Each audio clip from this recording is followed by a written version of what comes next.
Welcome to the Kitchen Witch's Hearth, where this time we're going to talk about spring and what that means to us as witches. I'm Leandra Witchwood. And I'm Elyse Wells. And welcome to the Magic Kitchen Podcast, where we talk about magic, kitchen witchcraft, herbs, and everything in between.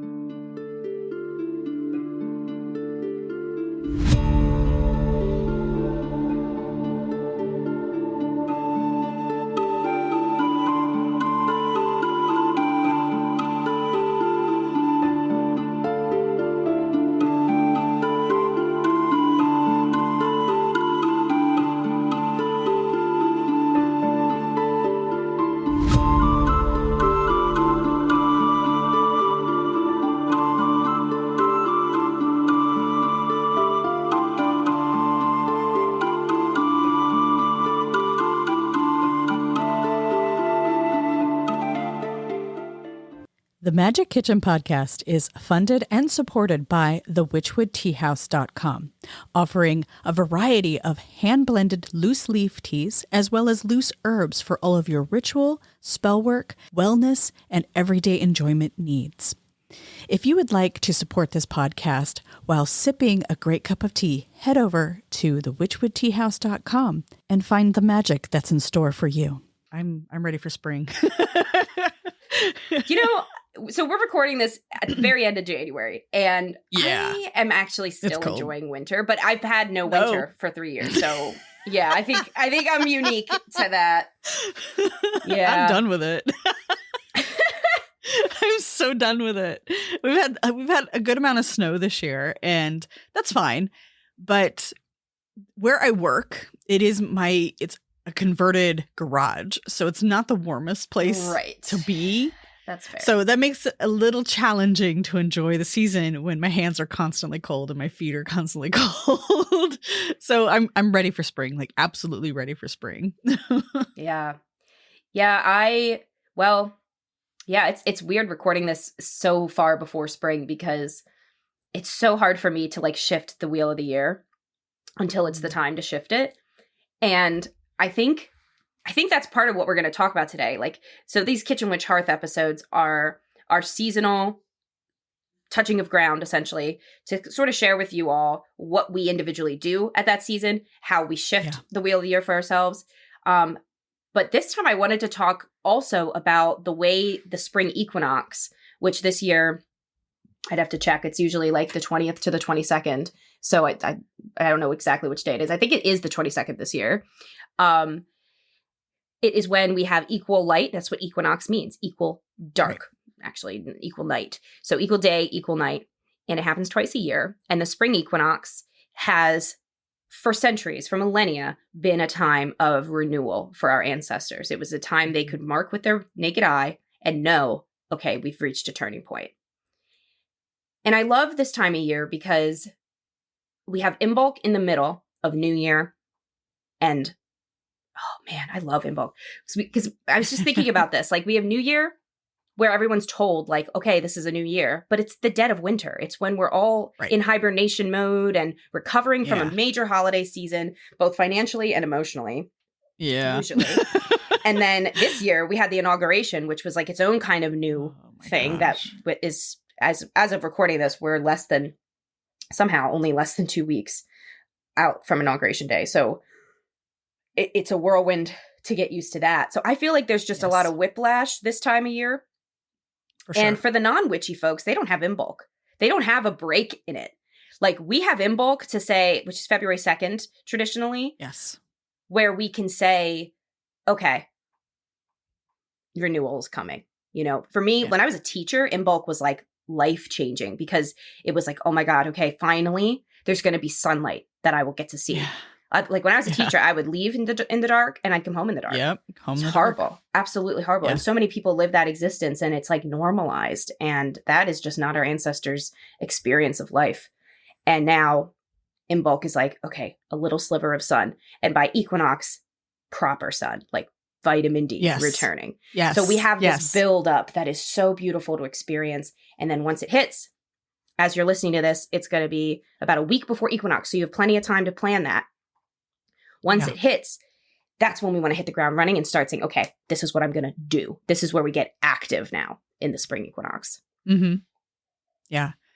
In traditionally, what I practice is the dark time of the year is my introspection. That's my reflection, my planning. This is where I start preparing for the year. So we were talking earlier before the episode about like the differences in the shift of the new year perspective.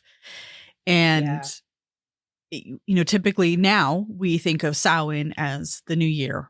But in my tradition, that's the end of the year. This is when we start going within. This is when we start, like we've done the shadow work from Mabon to Samhain.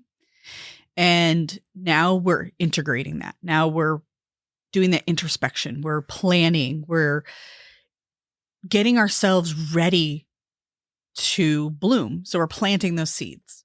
Yeah. Think of it like, you'd bring your seeds indoors, put them in a greenhouse, put them in, one of those seed trays with the lid, and you start germinating. So this is the germination stage in my practice.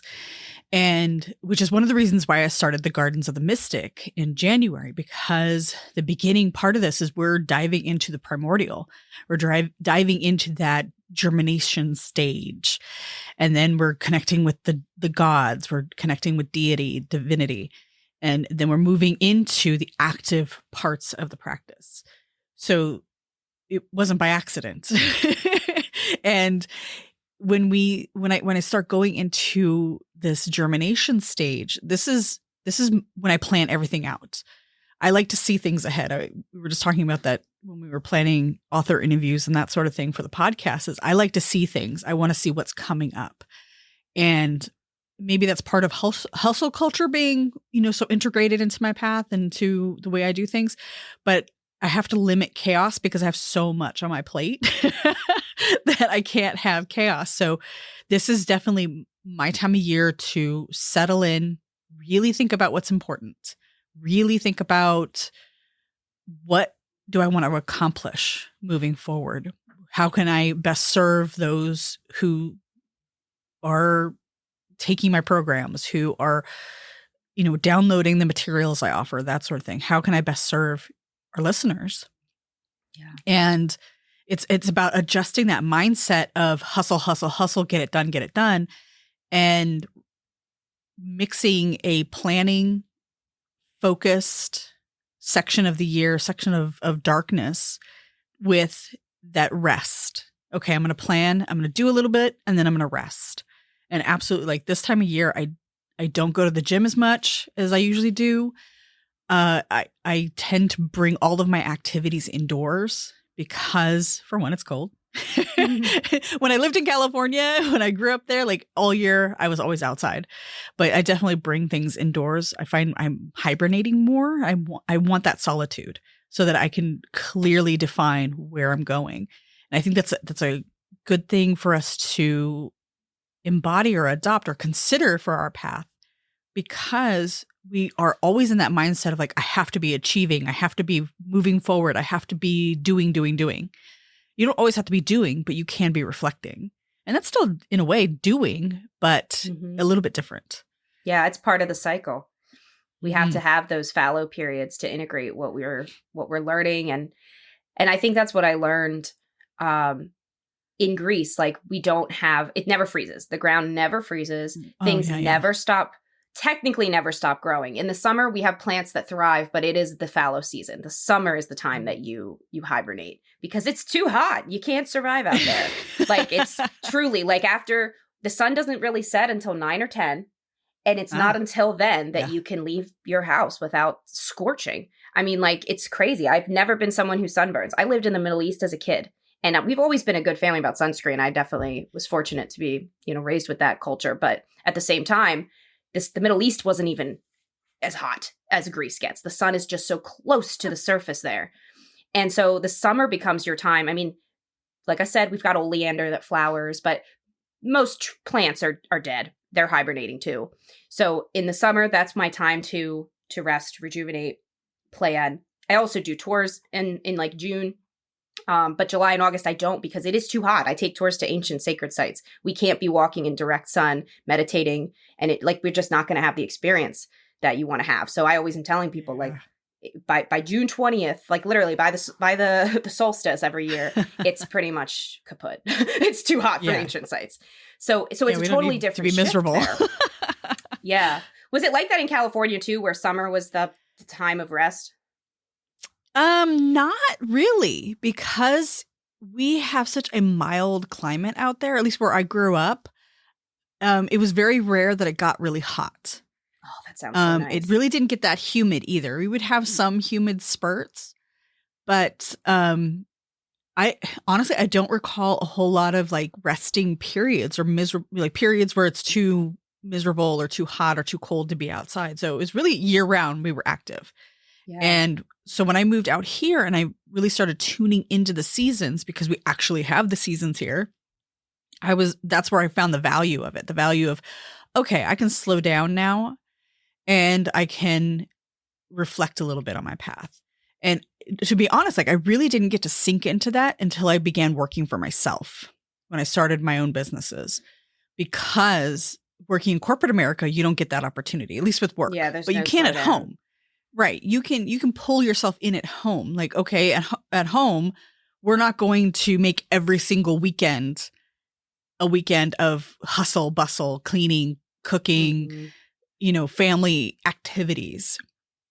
So that's one way I was able to kind of augment the idea of hustle in the workplace, because I worked in corporate America. It was very fast paced. It was you had to be on all the time. And when I got home, that's when I really started implementing slowly, until I began working for myself, this idea that certain times of the year, it's going to be chill. It's going to be reflective. It's going to be introspective.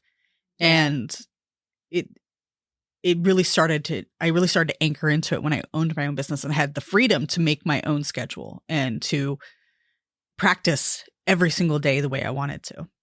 Yeah.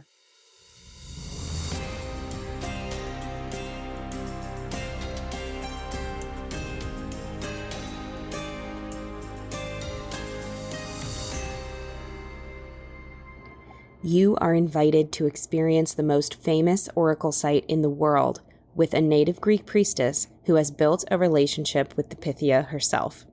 Will you join me? April 27th to May 2nd, I will be leading an intimate group of people on the priestess path to the Oracle of Delphi, the Valley of the Muses, and so much more. Experience shamanic journeying to the beat of my drum as you take in the sounds of cicadas and the scent of sea and olive groves. Eat fresh local produce and wake up every morning to the sea before you, having coffee by the pool in our secluded villa. Be anointed by the Castalia Springs, just like those on the pilgrimages to Delphi thousands and thousands of years ago. Visit seekingnoumena.com/Delphi retreat for more information or to set up a call with me about it. Your intuition is waiting for you to listen. Awaken your gifts with the Oracle. I've been thinking a lot about social media and how people are having a mass exodus. Like people are just leaving Meta products.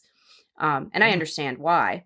Yes. But I also think that the people I see who are most adamant about leaving it altogether are the ones who spend the most time on it. Like there's a direct correlation between doom scrolling / like receiving the brain rot of social media and wanting to burn it all down and run away completely.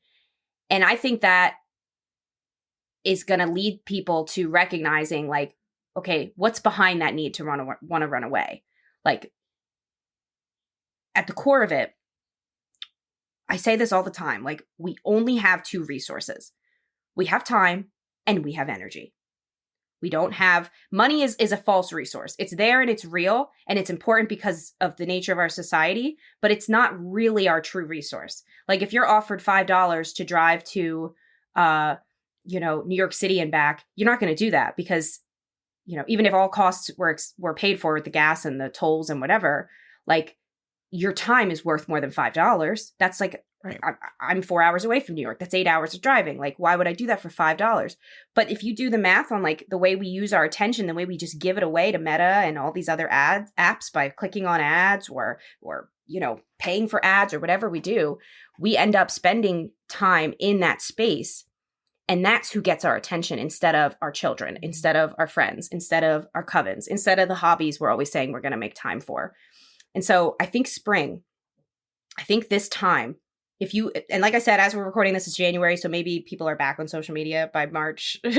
That's possible. I mean, you all might be remembering this Exodus and be like, oh, that's right, we all came back. Like, I don't know. I don't know the future yet, right? The cards aren't that descriptive. So I think if you are somebody who's like, man, I hate social media, I don't want to be on it anymore. Don't be, but go do something else. Like, what are you going to fill that void with? You know, are you going to read more books? Are you going to do more craft? Are you going to, and I meant witchcraft, but maybe you're going to do more crafts like knitting, embroidery. Yeah. Or go back and listen to Witchcrafting, our episode on sacred crafts. Yep. Like, get some ideas. You know, is there a garden project you can start right now that you've never, quote unquote, had the time for? Well, look at your screen time. Maybe now you do. Because if there's a 6-hour screen time from this time last year that you no longer have, well, where did those 6 hours go? It's like when we talk about banishing magic. I always say, you need to invite. What are you banishing? Okay, now what are you inviting in its place? Because if you banish that thing, you have a void. Something else toxic could come into it unless you curate that void to be filled with something healthy for yourself. And so that's what I think the spring equinox is truly an invitation to do, is like, where do I want to give my energy? Where do I want to spend my time? Well, and then when we think about it in the terms of like social media and where we spend our time and attention, we have to remember that the algorithm attunes itself to our activities. So if we're engaging with the things that are soul sucking, if we're engaging with the things that give us a sense of anxiety, then that's what it's going to give us more of. It's just like the law of attraction, right? What you put out there is what you receive. The algorithm teaches us that. It shows us in real time how that works. And one thing that I like to do is, in this idea of preparing for spring, I like to evaluate, like, where am I spending my time and attention?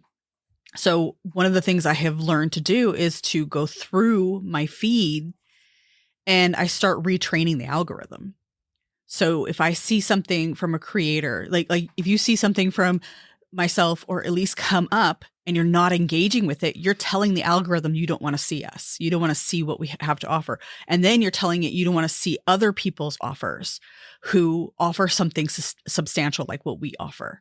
So you're training it in the same way that we train the energy of the universe to give us more of what we seek. So if you're engaging with things in your evaluation, when you're going through and you're preparing for spring and you're evaluating, okay, I'm spending too much time with people who gossip, who complain too much, who do this. So in the way that we train the algorithm of social media to show us what we want, we can also train the energy of the universe to give us more of what we want. So if we are realizing through our introspection and through our preparations that, okay, I need to stop associating with this group of people because they have nothing nice to say about anybody. And instead, I'm going to move over here and start finding this new group of friends who seem much more upbeat, positive, and they seem to really care that I succeed. Yeah. And you can do that with, joining programs, joining communities who bring in those kinds of people, who are led by those kinds of people. That's how I found a lot of people that I work with now, is I joined one of their programs. And all of a sudden I'm introduced into this whole community where, like, oh my God, these people actually want to see me succeed. I want to see them succeed. So we have this mutual relationship of, oh, hey, what are you struggling with? You know what? I might have a solution for you, or I can just sit and listen. That active listening. Yes. Yeah, that is hard to find. If you have someone in your life who hears what you're saying and then remembers it for the next time you talk and says, hey, is this like that time? I mean, that is a rare gift. That is truly a rare gift. Text that person and say, hey, glad you're in my life, because it is just so hard to find. And actually, I know we just harp on community, guys. I'm sorry. I know we always harp on it, but it's so truly important. I don't think I'll ever not be in a container, or ever stop going on retreats or ever stop. Because I think that's something important for people to know, is like, your spiritual teachers, guides, practitioners that you work with, like us, we are also learning all the time. Like, that's, I think, what sets us apart from, like, if you work with a Oh, I can't think of a good example. I'm trying not to drag Christians again. So I'm trying to think of something else. They make it too easy, honestly. Oh gosh, I'm trying because Oof.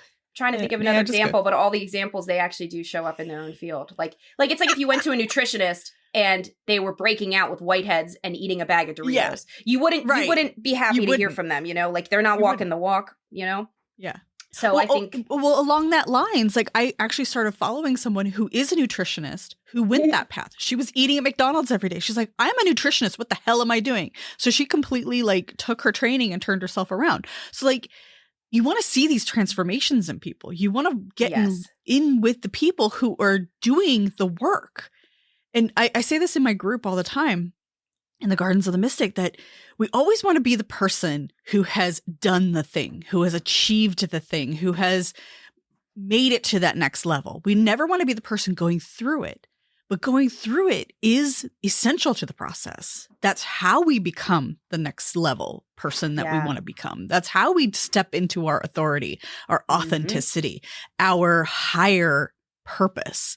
So we have to be that person going through it.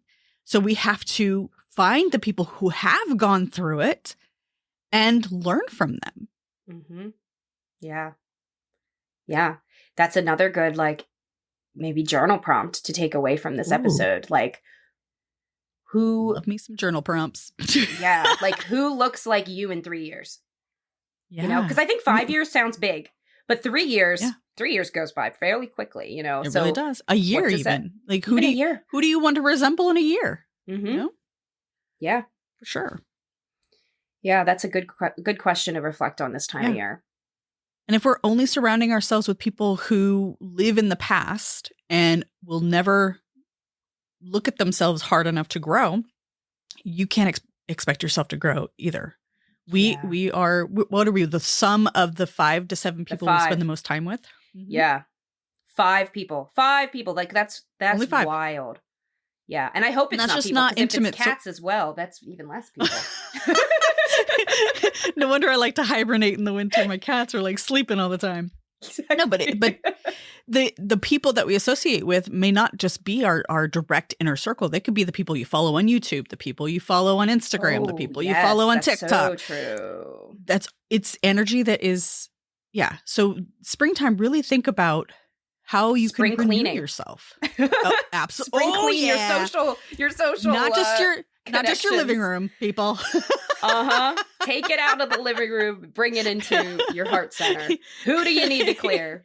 What's going in the donation box, proverbially? Yes. Yeah. Who's going to be unfollowed? And yeah, absolutely. Yeah.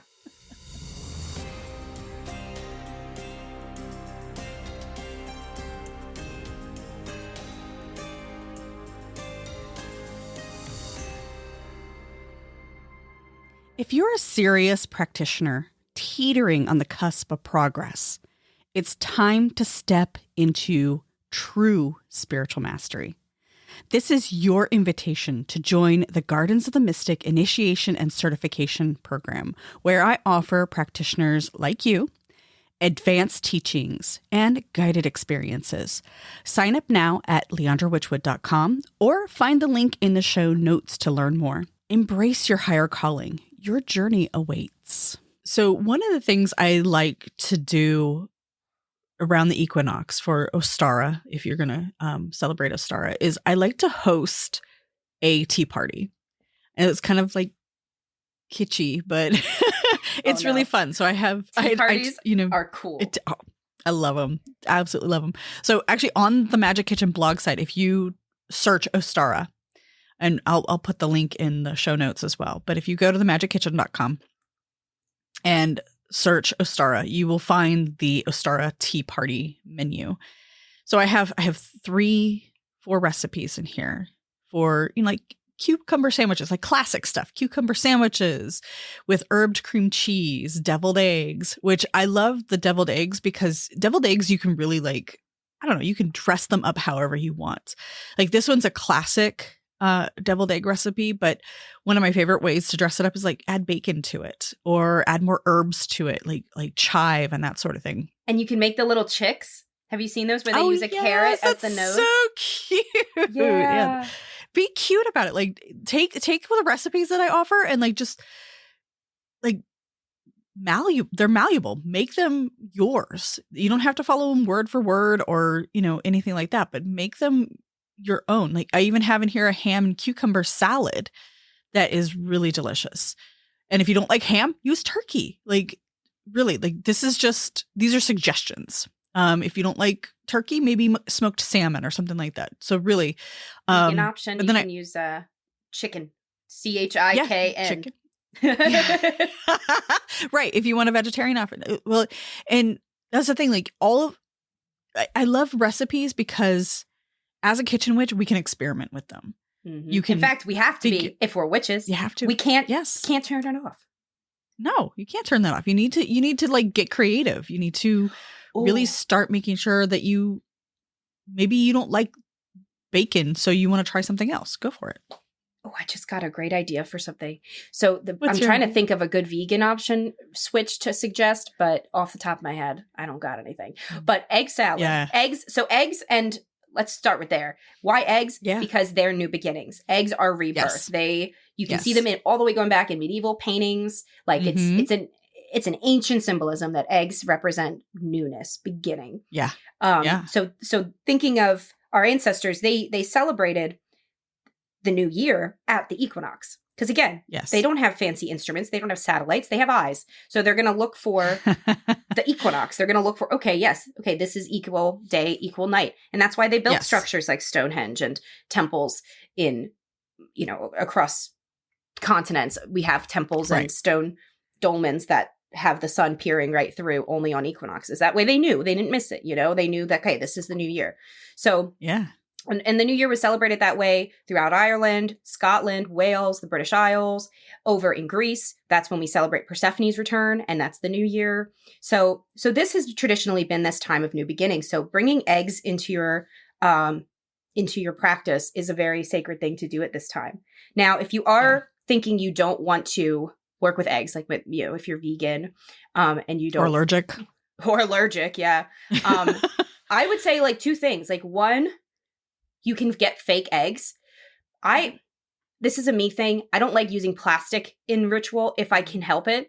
Now, saying that, I actually do have a plastic rose that I got under special circumstances that is on my altar. So it's not like, and also all of our tarot cards are plasticized. I mean, like I'm definitely not a hard anti-plastic person, but for me, I'm not a big fan. So like if you could go to like a thrift store and you find like a fake Fabergé egg, like those cute ceramic type ones, like put that on your altar. That's still an egg. That's still the vibe. And if you do eat eggs, egg salad is a base. If you think of it, it's just like mayonnaise and egg. So you can get so kitchen witchy here.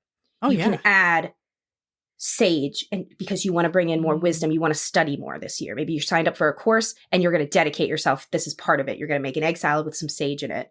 Maybe you're going to put rosemary to help your memory during this course so that you succeed and do your best. Maybe you need more confidence. So you're going to sprinkle a bit of paprika in there to remind yourself to be yourself, to speak out a little bit more.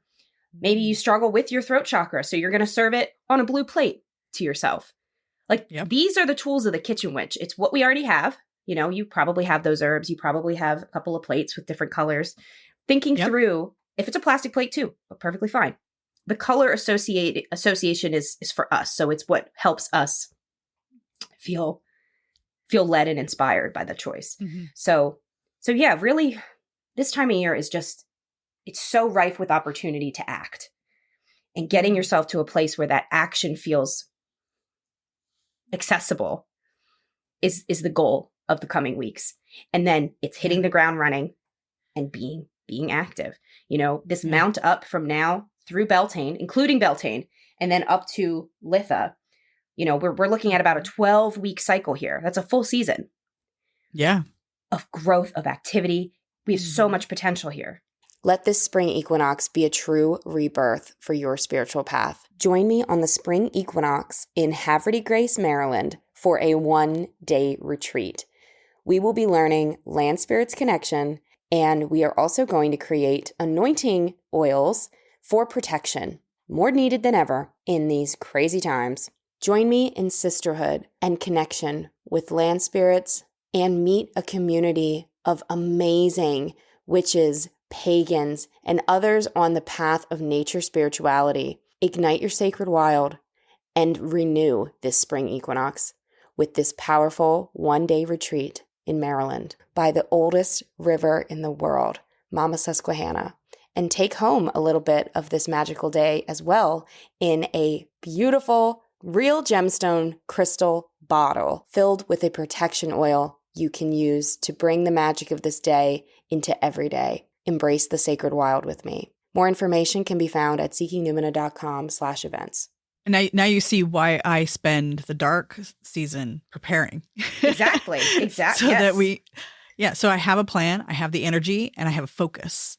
Mm-hmm. And that doesn't mean that my plans don't change, because I could be halfway through March and go, oh crap, that's not going to work. So I change my plan, or another opportunity presents itself. So I add in the plan. We don't have to be rigid in anything we do. And I think that's a really key thing to remember in the craft. This is not rigid. It's not linear. So we don't have to be like, well, this is how they said to do it, so I have to do it this way. That's the way they do it. So you can think outside the box. Yeah. Yeah. Even the small thing, you might not add salt. Maybe you use dirt, like whatever it is. Right. There's just some shift that you might want to make, and we always are going to empower you to make it. Make it yours. Sure. Yeah. Do it your way. Do it what makes you feel most aligned. Yeah. And also with that, notice what's around you in your time of year. We spoke in the beginning of this episode about how in Greece, this time of year is a birthing time. It's very similar, but winter isn't really a fallow time. There's a lot of things growing. In fact, it's for many places in Greece, like where I was living in Attica, that is where we have the most things growing. Like it is this time, it's winter is when things grow. So it is a huge shift, depending where you live. Like equinox might not be what the books say it is. And that's also important to know, and to be empowered to make it what the land tells you. Maybe that's the advice too, is go spend more time outside now, shake off those cobwebs of stagnation that tend to settle when we spend too much time indoors. Get some sun on your skin with sunscreen on, and don't burn, no melanoma. Yeah. But get some fresh air and see what it has to say to you about what's coming. Fresh air. I think that's why I get annoyed with winter so early. It's because I want to go outside and enjoy it. Like it's been super cold here lately as recording this, but this week we're going to get some warmer temperatures. So bet I will be outside. I will put on a jacket and I will go outside, because I feel like I need the sun. I need that fresh air. I need to go visit my trees, Yeah. I've been spending my mornings, and like you said, it's been like literally, people, when we say it's been cold, it has been 3 degrees Fahrenheit. Yeah. It's been it's cold. A freakish cold. This is not a cold of normal capacities, as most weather these days is not normal for its season or time. But even starting my car goes, yeah, it's like mandatory to wait. You can't just drive. Yeah, like nope. She was like, yeah, my girl was like, please, just I need a minute. I can't do this. Yeah. She's been a trooper. Yeah, it's been cold, but I've been starting my morning. This is something I encourage you to do as well. Look at who's waking up now. Look at whose time it is. Yeah. The plants and the animals and the birds that start to return, like welcome them as they come home. Yeah. And as recording this, it's winter, and the main birds we have around are vultures. And vultures, I don't know this for sure, but what I noticed, I watch them do this. They stand straight backed, and they just lift their arms, and they just take in the sun, and they just rotate little baby rotisseries, and they're so adorable. And I've been doing it with them. I will raise my arms. Sometimes it's from indoors when it's been 3 degrees. Other times I'm going outside, and I'm in the sun as well. In the sun. Me and the vultures just, it feels so good. Like your back is just like, oh, that's great. Opening your arms up the are chest. like, yeah. And it makes me think like that's probably how most yoga poses were invented, was just watching animals. Yeah. Like my cats, they stretch a lot. Obviously, cats do that. And sometimes I'll just get on the floor with them. I'm like, that's a good idea. Let's do that. So yeah, learn from your animals right now too. They have so much they're showing us. For sure. Yeah, out here we have a lot of songbirds, and the one that's been coming around the most is the Carolina wren. And they are just so tiny and so freaking cute and so loud. Like, how does this big noise come out of this little teeny tiny bird? And they have so much sass and so much confidence, and, they're fun to watch. So maybe fill your bird feeder and sit for a moment in the sun and watch your birds. Yeah. Like, one of the things that I've taken up over the winter, or retaken up, it's something I used to study and now I'm getting back into it, is watercolor. And so I've been finding myself sitting in the window at the right time of day, and I just practice. I practice my brush strokes. I practice color theory. I do color studies, or I'll just do random things that feel right. So that creative process is essential for tapping into what fills our cup. And I really think that going into spring is what we're looking for. We want to fill the cup. Yeah. Yes. It's finally time. My book, Sacred Wild, An Invitation to Connect with Spirits of the Land, is now available for pre-order. Pre-orders are the #1 key to a book's success. They help Sacred Wild reach more readers and even bestsellers lists. If you love the Magic Kitchen podcast, this is a great way to support my work. Pre-order now at seekingnumina.com/pre-order. Thank you so much for listening. Okay, one last thing to leave you all with is the goddesses of this time of year. So I mentioned Persephone comes back at this time of year. Yeah. And something I learned recently when I was researching deeper lore for the Red Thread, which is my container course that takes you through the connections of goddesses like Inanna and her other counterparts, Ishtar, Astarte, Asherah, as well as goddesses like the Morrigan and the Cailleach and Hecate and Persephone. And across cultures, we have these thematically connected goddesses that I've sort of been tracing for the past 10 years. And so the Red Thread is this course that teaches you all of these things. And one of the things I learned that I never internalized fully, but Esther, or Ostara, as we call her in the modern witchcraft world, if you try to research her, you hit a lot of dead ends. And the running theory lately through archaeologists is that Esther essentially never was a goddess of her own. She was Ishtar, right. But they mispronounced her and her name shifted as colonization through the Romans continued and moved itself up into the British Isles. And then she became a unique deity. And she was particularly associated with spring, which in Mesopotamia, the lands of Sumer and Akkad and all these lands that, Ishtar actually comes from, they don't have a spring equinox connection the way we do in the West. Europe and West, yeah. So I'm kind of got this running theory, and I'm excited to think about this again in 2026. Like, but what will I have learned differently? But as of now, I've got this theory that that's how we got, basically, if we think of it as a literal transition from the Far East, she was Ishtar. The equinox was somewhat irrelevant to this culture. Then they moved further west and we hit Greece and she becomes Persephone. Yeah. She also became Aphrodite, which is an interesting thing because Persephone's cult was really pretty much only focused on the mainland. So that's another thing to think about too, is Persephone and Aphrodite. Are they the same exact goddess? Perhaps.